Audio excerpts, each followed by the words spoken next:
Jaludin Rahmat Memaknai Kematian. Nah, ini buku saya baca ketika dulu masih S1. Nah, buku ini salah satu buku tentang kematian yang menarik untuk saya baca di samping buku Ada Apa Setelah Matinya Hussein Tabatabai. Ini yang menjadi menarik di sini karena Jaludin Rahmat menggunakan perspektif sufistik. Nah, apa itu kematian? Nah, kematian bukanlah akhir dari segalanya. Kita kan merasa bahwa kalau kita telah mati atau ada kerabat kita telah mati, itu artinya sudah berakhir ini apa-apa. Padahal belum tentu juga. Ini hanyalah proses perpindahan aja. Atau syarat bagi berpindahnya ke alam atau kehidupan selanjutnya. Maka bagi teman-teman yang sering membaca buku-buku filsafat kematian, dia menganggap kematian itu bukan lagi akhir, tapi proses penyempurnaan. Makanya akan berbeda pembacaan seseorang yang telah memahami literasi kematian dengan baik dengan mereka yang belum gitu. Jadi orang yang belum pasti akan merasa bahwa saya tidak mengatakan bahwa kita tidak boleh sedih kalau kematian ya. Tidak ada maksud untuk menyepelekan kematian atau kita harus bahagia dengan kematian. Enggak juga seperti itu. Rasulullah SAW pun juga bersedih ketika kerabatnya meninggal. Tapi ada paradigma yang mesti kita geser. Dari kematian yang kita anggap sebagai akhir dari segala-galanya menjadi kematian sebagai proses penyempurnaan. Makanya riwayat belasungkawa menjadi berubah, bukan lagi waduh kasihannya meninggal kerabatnya atau bagaimana, tetapi semoga kerabat Anda itu segera menyempurna. Ada yang menarik dari kutipan Gus Dur yang disadur oleh teman-teman Gus Durian. Katanya di situ Gus Dur berpesan bahwa aku tidak pergi, aku hanya pulang gitu. Jadi Gus Dur menurutnya kematian itu bukan pergi, karena pergi itu mengisyaratkan orang akan kembali kepada tempat di mana ia pergi gitu. Nah, sementara pulang itu mengisyaratkan bahwa ya kita harus kembali kepada tempat yang mulanya kita berasal, dalam hal ini Allah Subhanahu wa taala. That's why kita mengucapkan innalillahi wa inna ilaihi raji'un, atau sesungguhnya kita semua ini berasal dari Allah dan akan kembali kepada Allah. Nah, kematian itu sendiri dapat kita pahami juga sebagai proses penyucian atau tazkiyatun nafs. Nah, ada 3 kali ujian atau 3 kali penyucian bagi setiap manusia. Nah, pertama adalah ujian dunia. Nah, ujian dunia bahkan kalau kita mau lebih lengkapnya lagi, seperti kata Bro Albert tadi bahwa kematian itu adalah prasyarat bagi lahirnya kehidupan selanjutnya gitu. Jadi orang tidak mungkin hidup di alam rahim kalau belum mati di alam ruh gitu. Atau kalau bahasanya Bro Ferdi, kontrak Allah dengan manusia dalam bukunya si Rektor Unika itu. Nah, itu juga sudah pernah diresensi oleh Al-Ghazali. Nah, pun juga dengan alam rahim. Kita tidak mungkin hidup di alam dunia kalau belum mati di alam rahim. Kita juga belum hidup di alam barzakh kalau belum mati di alam dunia. Dan kita tidak mati di alam, kita tidak hidup di alam akhirat kalau belum mati, mengalami kematian di alam barzakh. Bahkan kita tidak kembali kepada Allah gitu kalau kita belum mengalami kematian di alam akhirat gitu. Ini sebenarnya lebih tinggi lagi tingkatan pembahasannya kalau kita kemudian memperhadapkan pada pembahasan apakah akhirat itu kekal apa tidak, atau juga salah satu proses tok gitu. Nah, sebagai sebuah penyucian kita mengalaminya 3 kali, atau ujian dunia, ujian barzakh, dan ujian akhirat. Ujian dunia itu berupa misalnya musibah, misalnya orang yang sakit. Makanya orang yang sakit dan ia bersabar dalam sakitnya itu merupakan penyucian atau penggugur dosa-dosanya di masa lalu. Makanya salah satu riwayat mengajarkan kita untuk berdoa bagi para yang sakit, semoga sabarnya ia dalam menjalani sakitnya itu dapat menggugurkan dosa-dosanya. Misalnya juga susahnya mencari rezeki yang halal, itu juga penyucian. Bahkan meninggal dunia itu sendiri pun juga itu adalah penyucian. Nah, di alam barzakh terjadi lagi nih penyucian, yaitu tajasum amal. Ada tajasum amal yang menyerupai sesosok makhluk jahat. Ada juga tajasum amal yang mengatakan bahwa, ulama yang mengatakan bahwa yaitu adalah perwujudan dari amalan kita sendiri. Jadi bukan ada kawanan jelmaan kita, tetapi kitalah yang menjelma dalam sosok barsawi kita di alam barzah nanti.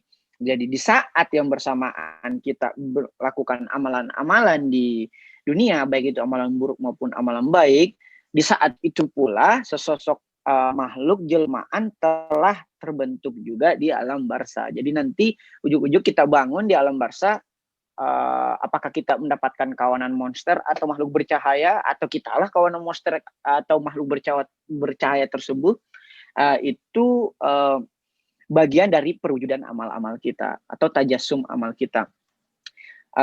Seperti salah satu contoh sufi yang dulunya dia mantan penjahat gitu, dia bermimpi telah meninggal dunia. Nah, kemudian dia bangun di alam barzah dengan mendapati dirinya sebagai sesosok makhluk yang monster buas gitu. Perlahan-lahan tubuhnya kemudian memutih dan bercahaya, ternyata disebabkan oleh perilaku-perilaku soleh dan doa-doa dari anak yang ia tinggalkan, anak soleh yang ia tinggalkan. Nah, sesaat setelah dia bangun dalam mimpi, kemudian Sufi Ibrahim ini kemudian berikrar untuk menjadi seorang pesuluk atau sufi atau yang mempelajari tasawuf gitu, karena dia merasa bahwa mimpi itu merupakan ujian bagi dia juga. Jadi sekarang di saat yang bersamaan telah terwujud amalan atau jelmaan amal kita di alam barzah nanti.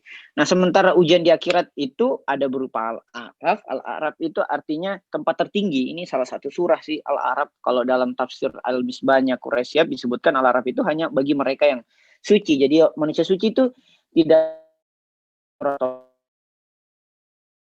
surga, apalagi di neraka, tapi mereka di tempat yang paling namanya al-a'raf. Nah, sementara manusia awam yang telah disucikan dosa-dosanya itu berada di surga. Mereka bisa reuni bareng keluarga-keluarga solehnya di surga. Sementara bagi kita dosa mungkin akan lama-lama di neraka karena dosa-dosa yang kita lakukan di dunia sebelumnya.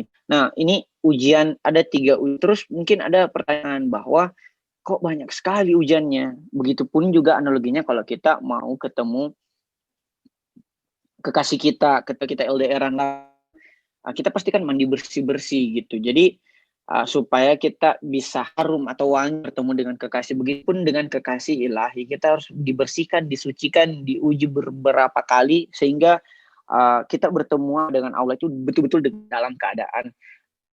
Bahkan kalau dalam riwayat Ali bahwa tidak terangkat seseorang jika bukan karena disebabkan oleh dosa-dosanya. Jadi kita dosa-dosa kita, dan kalau kita sabuk kaki kita di bebatuan, semoga itu dapat menggugurkan masa lalu. Itu ada 3 jenis kematian. Nah, 3 jenis penyucian. Nah, sementara kematian sendiri itu terbagi 2, ada kematian iradi dan ada kematian alami. Ini sebenarnya berangkat dari sabda Rasul, mati engkau sebelum mati, atau kematian iradi ego, kehendak kita. Sementara kematian alami ya kematian pada umumnya. Jadi sebelum mati atau alam barzah dan alam akhirat, semestinya lah kita kemudian mematikan ego kita atau hijrah ego. Nah, terus gimana caranya untuk dapat berjumpa dengan Allah Subhanahu wa Ta'ala? Apakah cuma bisa di akhirat? Bagi kita yang pendosa atau manusia awam ini tentunya hanya bisa di akhirat. Tetapi bagi manusia suci, ia dapat bertemu dengan Allah bahkan di dunia sekalipun. Sebagaimana sabda Rasul SAW bahwa sesungguhnya sholatku adalah mikrajku. Atau atsar dari Sayyidina Ali karramallahu wajhahu, aku tidak menyembah Tuhan yang tidak aku lihat. Inilah yang disebut perjumpaan manusia suci dengan Allah di dunia. Sebenarnya cuma ada 2 perjumpaan yang dijelaskan oleh Kang Jalal dalam buku ini. Saya mencoba menambahkan referensi-referensi lain aja. Yang perjumpaan manusia suci dengan Allah di akhirat. Tentunya di akhirat dia akan berjumpa lagi, misalnya di Al-A'raf tadi. Yang ketiga, perjumpaan manusia awam dengan Allah di akhirat yang relatif lebih duluan dibandingkan mereka yang disucikan relatif lebih lama. Walaupun alam akhirat itu sangat terlepas dari dimensi ruang dan waktu tentunya. Nah, tapi bagi kita yang banyak sekali dosanya, pasti akan sangat-sangat terlambat atau hampir tidak berjumpa dengan Allah Subhanahu wa Ta'ala. Seandainya bukan karena rahmat Allah Subhanahu wa Ta'ala, kita mungkin tidak akan berjumpa dengan Dia. Dia akibatkan dosa-dosa kita yang sangat bergelimang. Nah, Terus gimana caranya supaya kita bisa mematikan ego kita? Inilah yang disebut sebagai syarat dari hijrah ego. Yang pertama tentunya bertobat.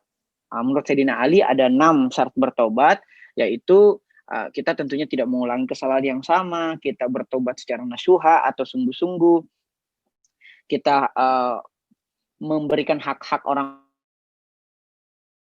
yang telah kita telantarkan selama ini, dan kewajiban yang kita akan selama ini, mencari rezeki yang halal, dan tentunya mengganti segala perbuatan buruk kita menjadi perbuatan yang baik. Baru taubat kita disebut sebagai taubat yang benar. Nah, yang kedua kita harus khusyuk dan ihsan. Tadi ini sudah sempat kita bahas nih di forum tanya jawab, bahwa khusyuk itu bagaimana kita selalu sadar bahwa kita bersama Allah dan ikhlas, yaitu kita berniat menuju Allah atau hanya kepada Allah itu sendiri. Nah, khusyuk, ihsan, dan ikhlas ini menjadi salah satu dari 4 syarat kita dapat melakukan hijrah dari ego kita atau mengendalikan ego kita untuk menjadi hamba yang muttaqin atau hamba yang bertakwa. Nah, tapi ada juga beberapa dari kita, kerabat kita, dan mungkin juga kita ke dalam su'ul khotimah, menjadi seorang yang husnul khotimah. Nah, apa sih pembedanya? Nah, pembedanya menurut Kang Jalal, tanda-tanda su'ul khotimah itu ada 3 berdasarkan sabda Rasul Shallallahu Alaihi Wasallam. Yang pertama itu mereka meraih keinahan padahal baru-baru saja dia meraih kemuliaan. Misalnya dipuja-puja oleh umat dan sebagainya, setelah lengser akhirnya karena korupsi atau apa dia mendapatkan keinahan gitu. Atau yang kedua, memilih kekafiran setelah keimanan sudah diberikan ilmu pengetahuan, keyakinan, wahyu yang jelas, tapi justru lebih memilih atau lupakan ilmu yang itu juga tanda-tanda su'ul khotimah. Dan yang ketiga, meninggal dalam keadaan berbuat dosa. Dan menurut Rasul Shallallahu Alaihi Wasallam ini yang paling buruk nih, meninggal dalam keadaan berbuat dosa, misalnya lagi di bar maybe, atau lagi membunuh orang lain, dan kemudian misalnya bom bunuh diri di tempat yang mana banyak orang yang tidak berdosa. Menurut saya itu adalah tanda-tanda dari su'ul khotimah. Terus gimana kalau kita lanjut. Nah, di pahala jariah seperti yang sudah dijelaskan oleh Bro Albar, itu ada 3: meninggalkan anak yang soleh, ilmunya dimanfaatkan oleh muridnya, dan fasilitas publiknya digunakan oleh masyarakat. Tadi sudah dijelaskan oleh Albar juga sih. Misalnya contoh dari meninggalkan anak soleh itu ya ziarah kubur, misalnya kayak Fatimah menziarahi kubur pamannya setiap hari Jumat, atau Rasul yang menziarahi makam para nabi juga.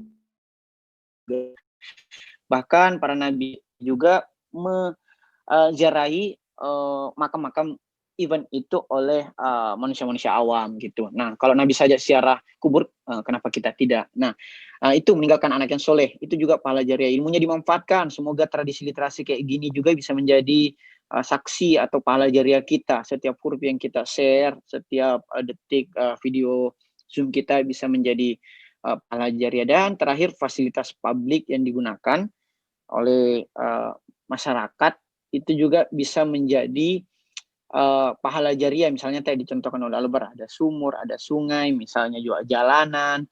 Kalau kita ke konteks masyarakat modern ya, jembatan, ada rel kereta api yang memang diperuntukkan untuk fasilitas publik dan diperoleh dengan harta yang halal, itu saya kira bisa menjadi pahala jariah untuk kita di kemudian hari. Nah, yang terakhir, gimana kalau dia tidak meninggalkan 3 kualifikasi itu sendiri gitu, 3 kualifikasi pahala jariah. Nah, mungkin kita mendapatkan pertolongan yang terakhir nih, yaitu pertolongan yang bukan dari manusia yang masih hidup, tetapi pertolongan dari manusia yang telah meninggal. Inilah yang kemudian disebut sebagai syafaat. Adapun syarat untuk memperoleh syafaat, 1, kita seringkali mengucapkan salawat sebagai tanda cinta, baik itu melalui kata maupun melalui perbuatan gitu, yaitu tanda cinta kita kepada Rasul. Yang kedua, lagi-lagi tobat, dan yang ketiga tentunya tidak melakukan dosa besar gitu. Terus dosa kecil bisa dong, akumulasi dari dosa kecil itu juga bagian dari dosa besar. Nah, kenapa kita harus bersalawat? Bersalawatlah karena Allah dan malaikatnya pun bersalawat. Ini sudah terekam jelas di dalam Al-Quran. Sallu ala nabi, Allahumma salli ala Muhammad wa ala ali Muhammad. Sekira itu pengantarnya, thanks, semoga berkah. Assalamualaikum warahmatullahi wabarakatuh.